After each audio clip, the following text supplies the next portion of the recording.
traveler, look down into that valley. Do you see it? Two halves that once beat as one heart, now split like a log cracked along a cold seam.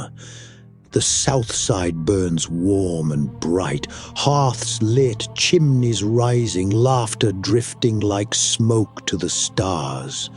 The north side, black, still, a graveyard of ash. The villagers speak of them as two different places now, Hearthwood and Pyreside. But they were once simply home. They did not divide themselves because of land or law. No river split them, no mountain forced them apart. It was a single night, one fire, one mistake, that cleaved them into two nations sharing the same soil. Years ago, Halvan, a simple farmer, tried to save the winter grain during a brutal storm. He built a great drying pyre beneath the storehouse. His heart was brave, his timing was not. The storm's fury fed the flames. Wind flung sparks like arrows. In moments, the storehouse became an inferno. And the north side, closest to the grain barns, went with it. Dozens of homes turned to soot. Livelihoods were erased. People fled into the snow with nothing but the clothes they wore. When dawn came, the village did not say, "This was tragedy." They said, "This was Halvan." And they carved the village in two. South side swore never to light their fires too high again, and north side swore never to forgive. They lived divided for years. Children were told to stay on their side of the village. Trades ended, festivals split. The people of Hearthwood lit only low, safe hearths.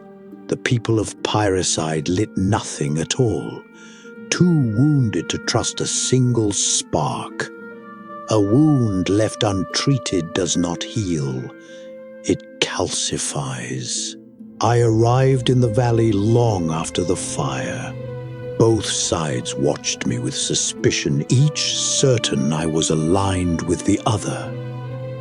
But a child reached me first. Wren, small, shivering, carrying an old lantern he had never lit. He came from Pyreside. His mother had died the night of the fire, and he believed, truly believed, that flame itself was evil. "We don't cross to the south," he whispered. "Their fires took everything from us." I looked at him and said gently, "It was wind and chance and fear, not flame." But such truths do not nest easily in wounded hearts. That evening, frost rolled in, a cold sharper than knives.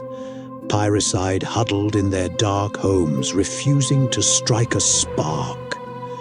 Hearthwood warmed themselves and muttered that the other side chose to suffer. Two villages refusing to help or even look at one another. So I walked into the exact center of the valley, where a boundary stone divided south from north, and planted my staff into the earth. I kindled a small flame at its tip, a flame that belonged to neither side and offered warmth to both. People gathered slowly, south side first, then north side. drawn by cold and curiosity. They did not speak, not even to each other. Decades of bitterness pressed down on their tongues. And then Ren approached me. From behind him, the cold, ruined north side loomed. In front of him, the warm, lit south side blinked in the snow. He asked, "Will your fire hurt me?" I answered, "Only if misused, only if feared." Fire does nothing on its own. It answers its master. Nothing more. I lit his lantern. Its glow washed over his face. Not in terror, but in awe. North side gasped. South side stared. The boy had crossed the invisible line, not by stepping his feet over, but by letting his fear go. Then Halvan appeared. From the shadows of the ruined north, the man they blamed. His beard gray, his shoulders heavy with years spent alone. No one on either side dared breathe. The people of Northside looked at him with old grief, Southside with old shame, and Halvan looked at the flame, the same element that had stolen his life, and whispered, "I only ever meant to help." I raised my voice for the valley to hear. You divided your home because it was easier than mending your hearts. You blamed the fire because it was easier than forgiving the man. You feared the flame instead of learning to guide it. I let the fire bloom brighter, but controlled, steady, warm. The people stepped closer, North side and South side, shoulder to shoulder for the first time in years. Fire is neither good nor evil, I told them.